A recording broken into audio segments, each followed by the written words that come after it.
If you want a turkey that's juicy, evenly seasoned, and full of real smoke flavor, this is it. Today we're making a dry brine spatchcock turkey, a method that gives you perfect seasoning and crispy skin every time. This is part one of our Juicy Truth series, where we'll test different turkey methods to find out which one really delivers the most flavor for your Thanksgiving table. I'm Jason with Old 36. The full recipe is in the description. Let's make a turkey.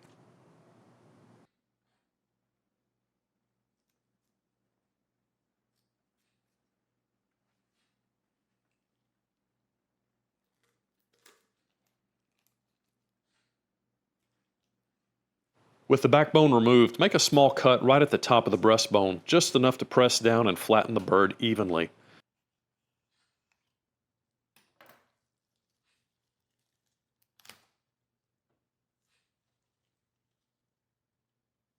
Trim any loose skin or fat from the neck and tail, and save those pieces for the drip pan.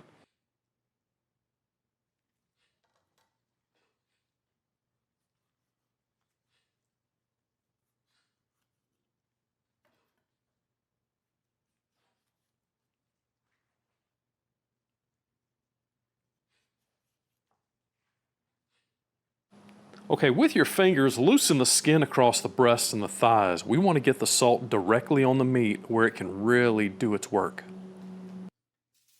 For this dry brine, I'm using coarse kosher salt, about ½ teaspoon per pound of bird. Sprinkle it evenly over the surface and make sure some of it gets up under the skin. This simple step is what seasons the turkey all the way through. Now the salt will draw out a bit of moisture, it dissolves, and then pulls that seasoned liquid right back into the meat, giving you that flavor that goes deep, not just on the surface. And once it's salted, set the turkey on a wire rack over a sheet pan and refrigerate it uncovered for about 18 to 24 hours. Okay, let's make our dry rub. Start with garlic and onion powder, paprika, and some brown sugar. I've got some coarse black pepper, thyme, rosemary, smoked paprika, crushed bay leaf, and just a touch of ground coriander. I like to grind the pepper first, then toss in the aromatics for just a quick pulse to open those flavors up. You could use a mortar and pestle or just rub these herbs in your fingers to open those flavors up.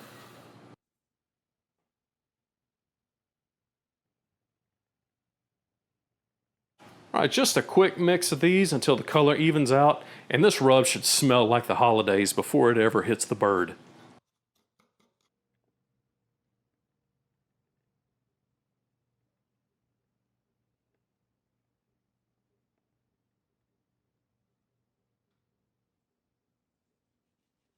A light coat of oil helps the rub stick and promotes that rich golden skin under the smoke.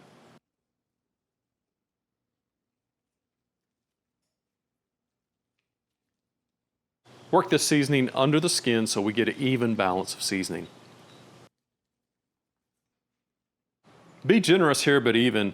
You don't want heavy patches of spice, just a uniform layer that seasons every bite.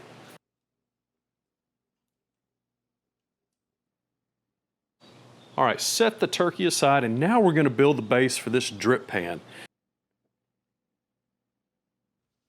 This is going to give you that smoky gravy with real depth. Okay, 1 rib of celery with the leaves. About 4 or 5 cloves of garlic, just smash them and toss them in. Chop up a couple of carrots.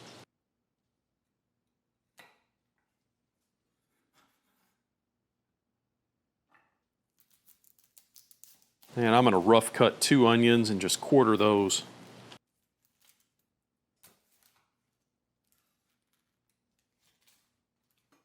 And a small apple cut into eighths.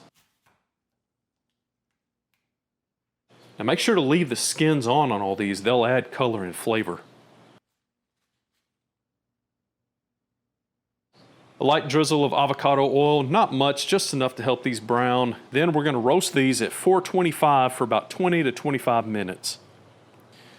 All right, to the pan, I'm starting off with 1 quart of our chicken stock. Now we'll transfer everything into the pan and start building the flavor layer that'll capture the drippings once this bird hits the smoker.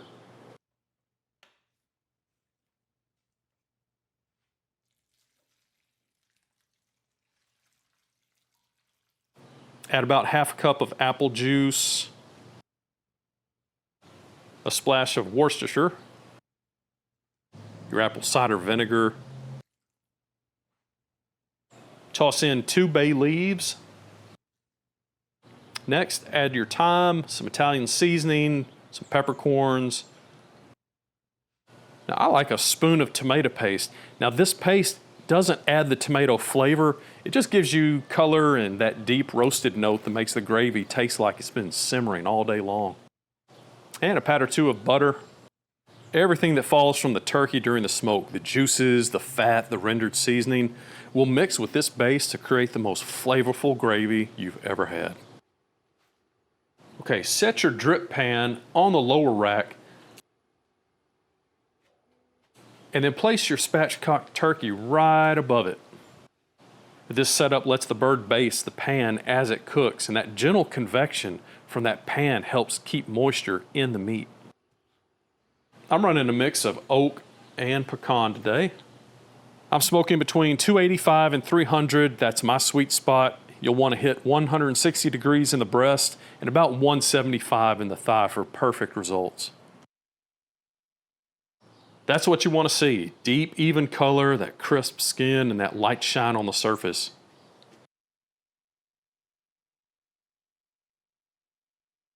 All right, take your time lifting this off, and you've got rendered fat, flavor, and moisture locked in. We're going to let this rest at least 30 minutes uncovered to let those juices settle back into the meat. Okay, while it rests, we're going to make a browned butter glaze. Just one more layer of flavor to finish the bird. All right, melt 1 stick of butter over medium heat until it starts to foam and darken.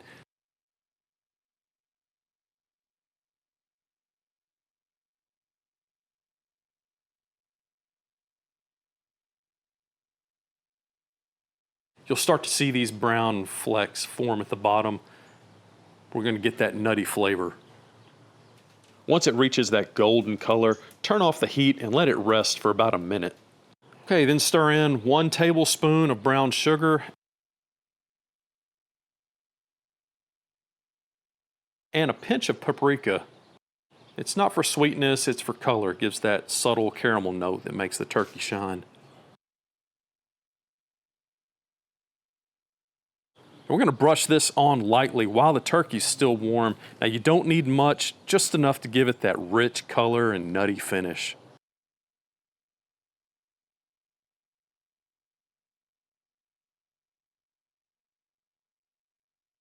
All right, after about 30 minutes of resting, this turkey is ready to carve. Now, you can see how that brown butter glaze set. It's not sticky, not greasy, just a clean, rich shine. Start by separating the leg quarters, then carve the breast straight off the bone in smooth strokes.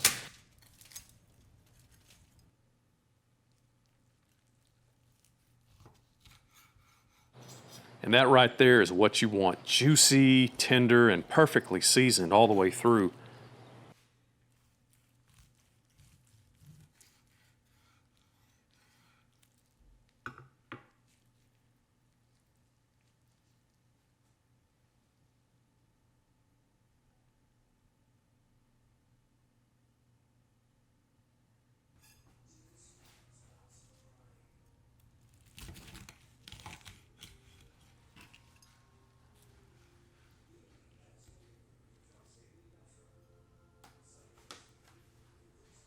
Pour the contents of the drip pan through a strainer to remove the solids.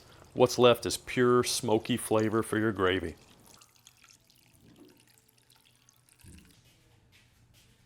Spoon some of that smoked gravy over the top and you've got a turkey that tastes like tradition. Every bite carries that balance of salt, smoke, and the light sweetness from the brown butter. This kicks off The Juicy Truth, a series where we test different turkey methods to see what really makes the juiciest, most flavorful turkey. Up next, we'll find out if we can top this classic dry brine bird. The full recipe's in the description below. Hit that like and subscribe to find out which turkey method takes the crown. Yes, it's starting to rain. And for more easy-to-follow recipes that you can make right at home. As always, keep it bold, keep it spicy. Until next time, adios. Cheers.